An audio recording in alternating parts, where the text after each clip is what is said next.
Authorities in Argentina have released new details in the death of British pop star Liam Payne. Photos shared with ABC News by UK news outlet ITN appear to show paraphernalia and a smashed TV inside Payne's hotel room. Pink coke in his system. The initial report from his autopsy coming after the singer fell to his death from a third-floor balcony at a hotel in Argentina. What really went down in Liam Payne's hotel room? The FBI just made a discovery that's sending shockwaves through the music world. Fans are left wondering what happened and why. With new disturbing details emerging by the minute, this one's way bigger than anyone expected.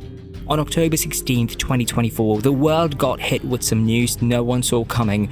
Liam Payne, the One Direction star we all grew up with, had passed away in Buenos Aires.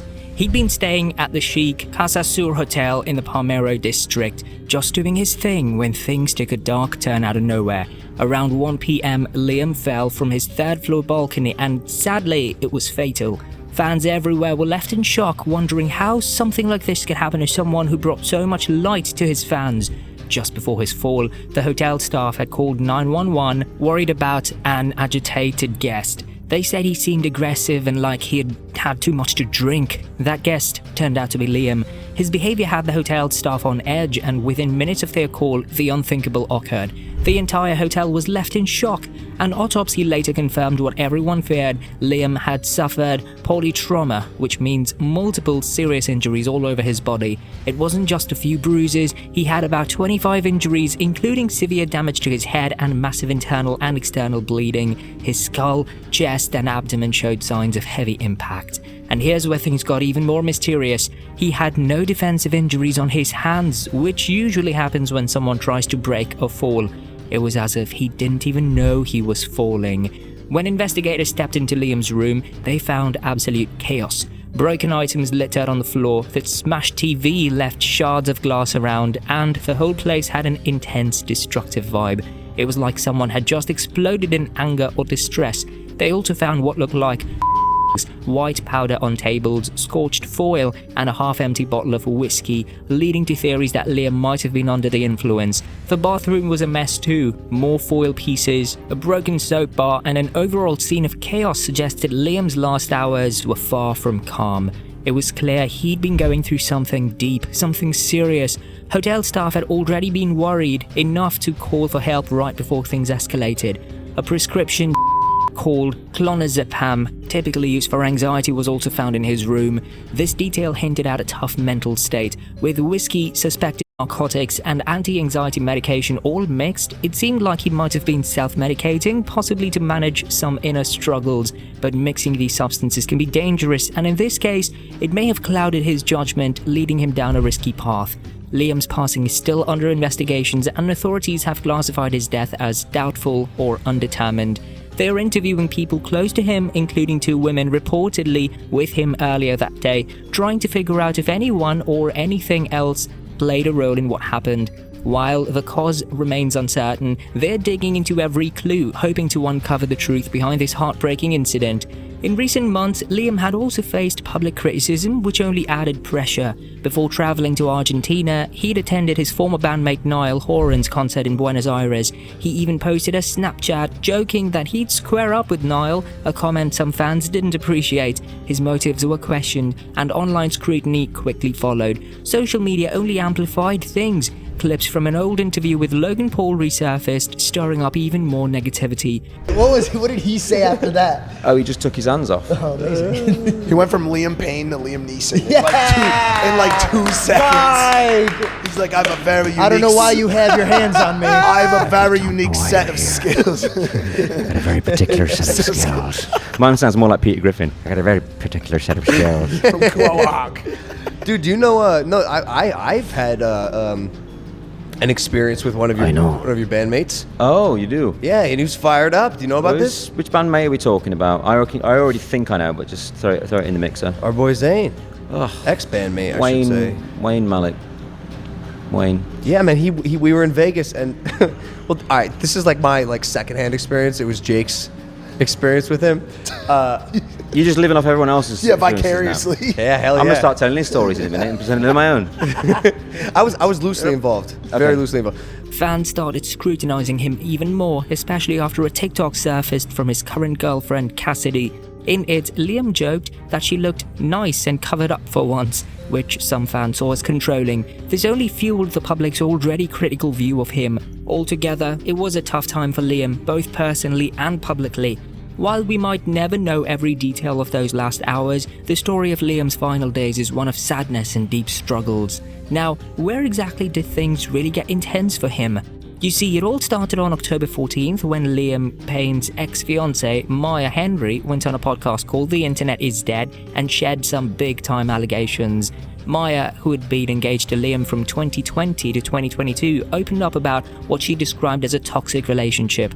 Her claims were intense, especially one where she alleged Liam used self-harm threats to keep control of situations. This, according to Maya, deeply disturbed both her and her family. She said they'd even tried to get him to check into rehab, but he wasn't interested. And even after they'd split, she claimed Liam kept contacting her through her iCloud account, which led her to send him a cease and desist letter to try and end things for good. And that wasn't all. Maya hinted that her debut novel, Looking Forward, which came out in May, was inspired by her own life, with fans starting to connect dots between the character Mallory and Maya herself. It felt like it was a manipulation tactic to keep me, I don't know, it's kind of complicated, but I always felt like it was so that I could continue to feel bad for him. And because he would always message me ever since we broke up, like, oh, I'm not well. He would always play with death and be like, well, I'm gonna die. I'm not doing well. And there was one time I tried to get him help, and then he was like, not taking it. He would text my mom, I'm not doing well, have Maya contact me, because I wouldn't respond. And it's just always the same cycle. And every time that, like, for example, when I announced my book, he did the same thing. He called my mom, I think I'm not gonna be around much longer. And oh my God. And I don't play with death. So I'm like, if you say this, I'm gonna try and help you no matter what you've done. And I think he took advantage of my family's kindness. And I was like, if you wanna go back to rehab, I'll help you, even though, whatever. And not that I ever wanted to be back with him, but he's still somebody's child. He's somebody's brother. Like, if that were my brother, I would want someone to help him too. And so, but I always just, in the end, I felt like it was a manipulation. And I'm like, especially after everything you've done, I've told you to leave me alone. The book dives into some dark stuff, like a scene where Mallory's partner pressures her into a traumatic at-home abortion and then makes her stay quiet about it to avoid a scandal. Maya even mentioned Liam's family had warned her against publishing it. With all this out in the open now, fans were left with a lot of questions about what might have gone on behind the scenes in her relationship with Liam. While the internet buzzed over these claims, Liam's social media had a different picture. He appeared happy, relaxed, and totally at ease, which only deepened the mystery. Then on October 16th, news hit that Liam had tragically fallen from his hotel balcony. Fans were in disbelief. The Casa Sur Hotel, where he had been staying, soon turned into a makeshift memorial. People left flowers, candles, and notes to honor him, and fans gathered to sing his songs in a heartfelt tribute. For many, this loss hit hard. Some fans had followed Liam's journey since his One Direction days, and losing him was like losing a piece of their past. One fan who'd loved One Direction since she was a kid was devastated at the idea there'd be no reunion. Another fan who had never seen him live went to the memorial as a way of finally showing his support, even if it was bittersweet. But the internet, being the internet, didn't stop there. Theories started popping up everywhere. Some fans started connecting his passing to a story Liam had told on the Graham Norton show back in 2017 about meeting Diddy at a party. He shared an awkward experience where Diddy had given him a super long handshake and a creepy laugh, leaving Liam uncomfortable. And during this story, actress Salma Hayek, who was on the show with him, had visibly cringed, which people took as a sign that maybe she knew more about Diddy's reputation. Payne fell from the third floor of his hotel room. That a hotel employee is suspected of giving Payne drugs the day he died. It's a drug you may have never heard about, but is now at the center of two headline-making stories. It is called pink, and it was allegedly used to get embattled music mogul Sean Diddy Combs' wild parties going. This morning we are getting a glimpse at what authorities in Argentina believe contributed to his death. Sources tell ABC News multiple substances were found in Payne's system, including pink, a pot. P. Diddy I went over to say hello to P. Diddy, and Jay-Z was there. P. Diddy. So I went out to shake his hand, and I shook his hand, and I was, oh, nice to meet you, and he's just going,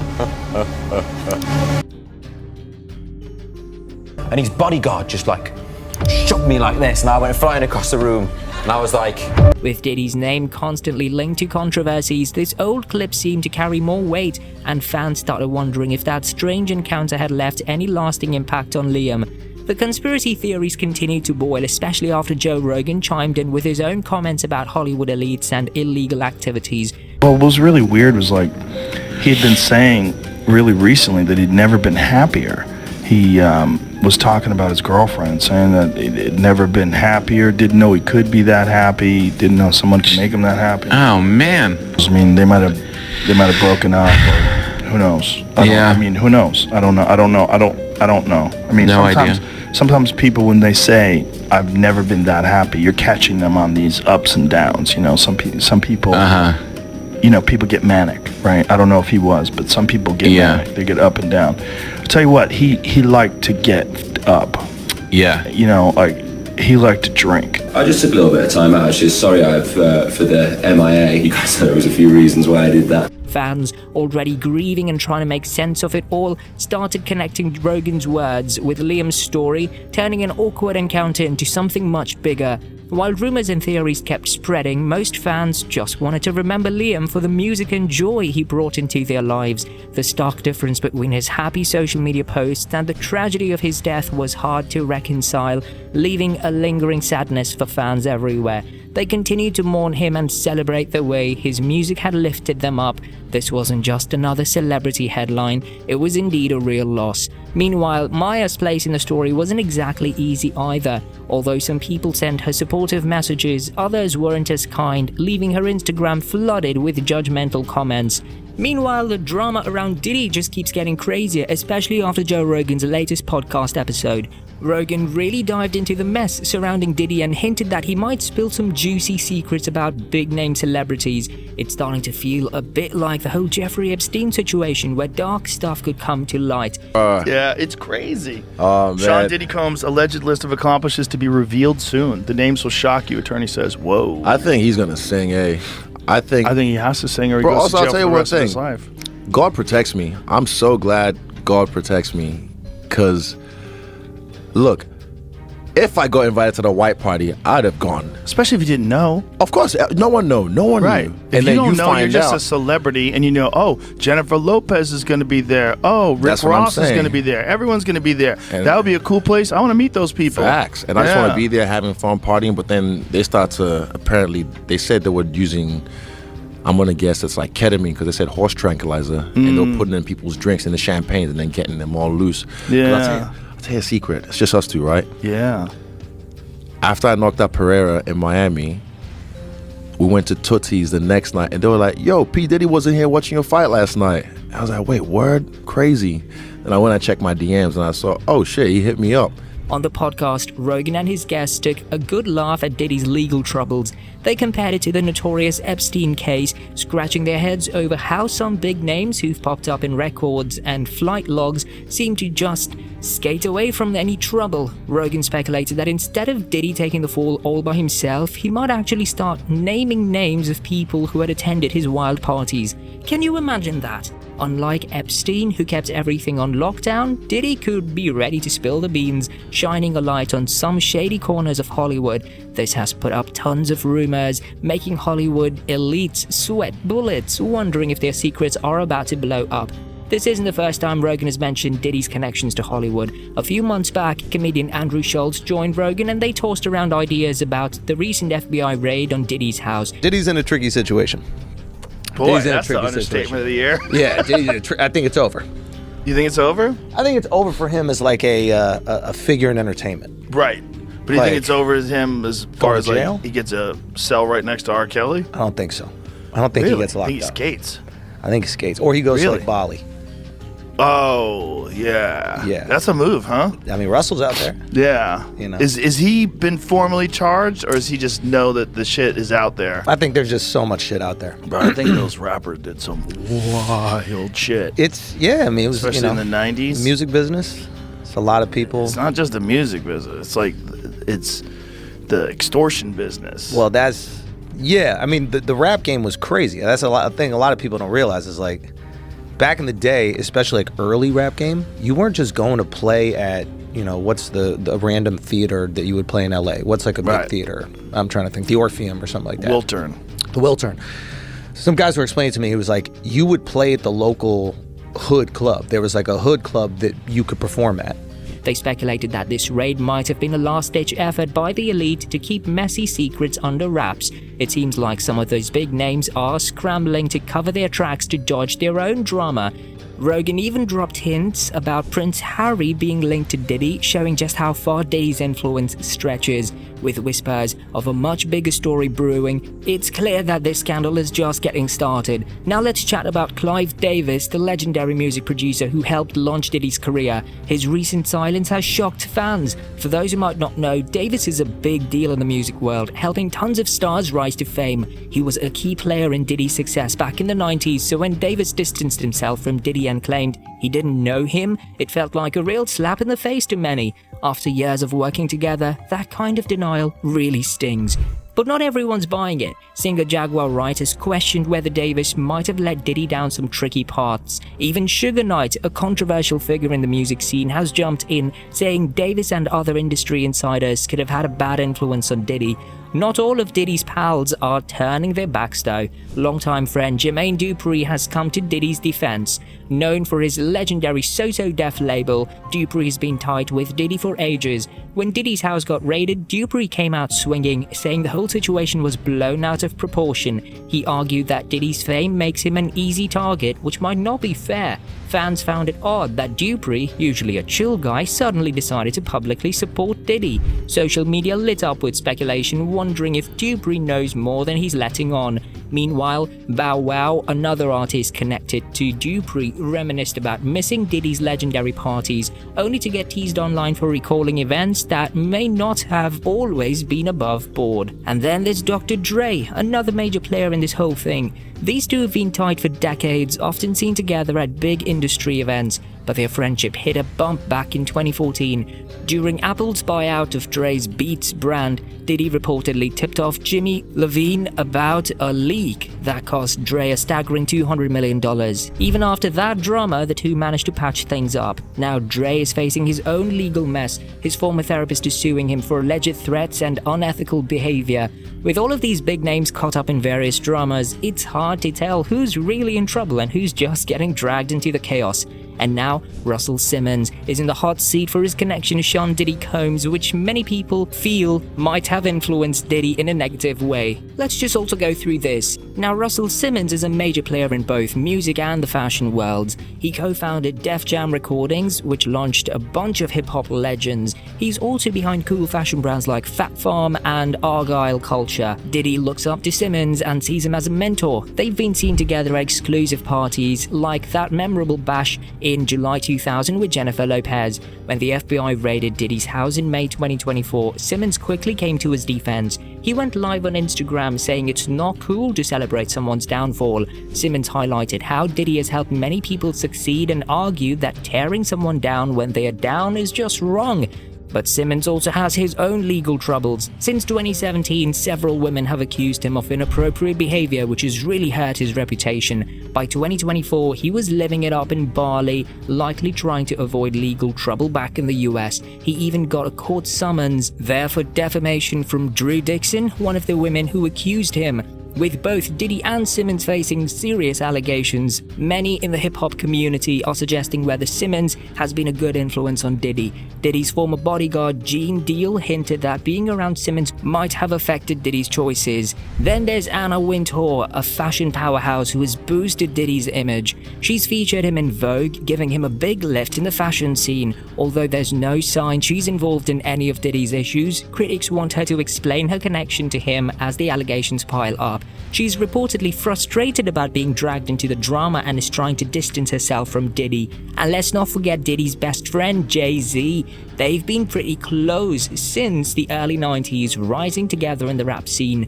Despite their strong friendship, Jay-Z has kept quiet about Diddy's recent troubles, which raises eyebrows given their long history. As Diddy's trial approaches, his defense team is fighting hard against the charges. They claim the government has leaked damaging info and are gearing up to challenge the evidence against him. If found guilty, Diddy could face serious consequences, including a long prison sentence. What do you guys think about Russell and Diddy's situation? Let us know in the comments below. If you enjoyed this video, don't forget to hit that subscribe button for more such content. We'll be back soon with another one. See ya then.